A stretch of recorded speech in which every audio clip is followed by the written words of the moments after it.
Hi everyone and welcome back to bankers info. अभी आप में से काफ़ी लोग हैं जो एसबीआई क्लर्क के नोटिफिकेशन का वेट कर रहा है। एंड आई नो काफ़ी लोग का फोकस भी होता है कि एसबीआई उनकी ड्रीम जॉब होती है एंड उनको चाहे एसबीआई क्लर्क के थ्रू या एसबीआई पीओ के थ्रू एसबीआई में जाने का सपना होता है। अभी काफ़ी जगह ये र्यूमर भी चल रहा है कि इस साल इसका नोटिफिकेशन नहीं आएगा क्योंकि साल एंड होने वाला है, 2 मंथ और रह गया है। उसके साथ ही साथ एसबीआई पीओ का भी एग्ज़ाम है एंड एसबीआई पीओ का प्रीलिम्स 4 एंड 6 नवंबर को होने का स्केड्यूल है। मोस्ट प्रोबेबली अभी डेट नहीं आई है लेकिन यही चांसेस है, इसी डेट पे होने के चांसेस है।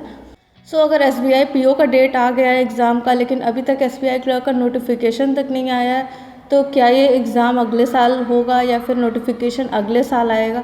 तो ऐसा ज़रूरी नहीं है क्योंकि कई बार मैं 2 साल से एग्ज़ाम दे रही हूँ, तो मैंने एक साल एसबीआई का नोटिफिकेशन जून में देखा था 2021 में एंड एग्ज़ाम जुलाई तक कंडक्ट करा लिया गया था।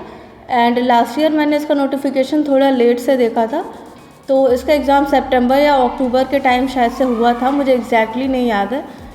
एंड इस साल और लेट हो रहा है एंड सिमिलर पैटर्न पे एसबीआई पीओ का भी है। एसबीआई पीओ 2021 का एग्ज़ाम जनवरी में हुआ था 2022 के एंड लास्ट ईयर भी ये दिसंबर में हुआ था 2022 के एंड इस साल काफ़ी टाइमली हो रहा है। नवंबर में अगर प्रीलिम्स हो जाएगा तो मेंस दिसंबर या फिर जनवरी में होने के चांसेस रहेंगे। तो इससे हम लोग ये प्रेडिक्ट कर सकते हैं कि एसबीआई का ज़रूरी नहीं है कि वो लोग लेट कर रहे हैं तो लेट ही चलेंगे, या फिर अगर वो अपने टाइम पे एग्ज़ाम नहीं करा रहे हैं तो वो डिले हो जाएगा 1 साल के लिए। ऐसा बिल्कुल भी ज़रूरी नहीं है।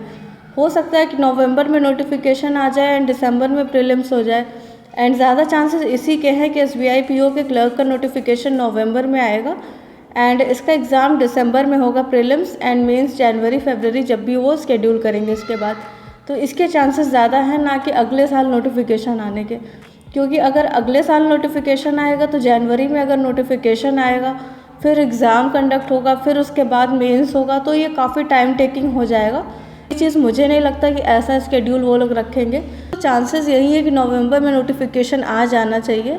एंड एक चीज़ और मैं कहना चाहूँगी कि अगर आप सिर्फ और सिर्फ नोटिफिकेशन को लेके परेशान हो एंड प्रिपरेशन आपको लग रहा है ऐसा कि आप प्रिपरेशन उस लेवल पे नहीं कर रहे हो, क्योंकि मान लो अगर नोटिफिकेशन आ गया 1 महीने में आपका पेपर रहेगा एंड फिर उसके 15 दिन बाद या 20 दिन बाद मेन शेड्यूल हो जाता है या फिर 1 महीने बाद, तो अगर ये 2 महीने में सब चीज़ें होने लग जाएंगी, इतना हेक्टिक हो जाएगा, तो आपको उस लेवल की प्रिपरेशन देखने को नहीं मिलेगी अपने साइड से। इसीलिए आई वुड सजेस्ट दैट कि आप अपनी प्रिपरेशन अच्छी रखो एंड मेंस के भी पेपर लगाते रहो। जैसा कि मैंने कई वीडियोस में आपको बोला है कि एक वीक में एटलीस्ट 2 मेंस का पेपर लगाओ, जो भी एग्ज़ाम का फोकस कर रहे हो या फिर जो भी एग्ज़ाम आने वाला है मेंस में। तो अगर आपका एसबीआई क्लर्क फोकस है, आप उसके लिए इतना परेशान हो, तो आप उसका मेंस का पेपर लगाओ rather than waiting for the notification, जो कि आपके लिए ज़्यादा फ्रूटफुल रहेगा। That's all for today. Don't forget to like, share, subscribe to my channel Bankers Info. Also don't forget to press the bell icon so that you don't miss any of the notifications in the future.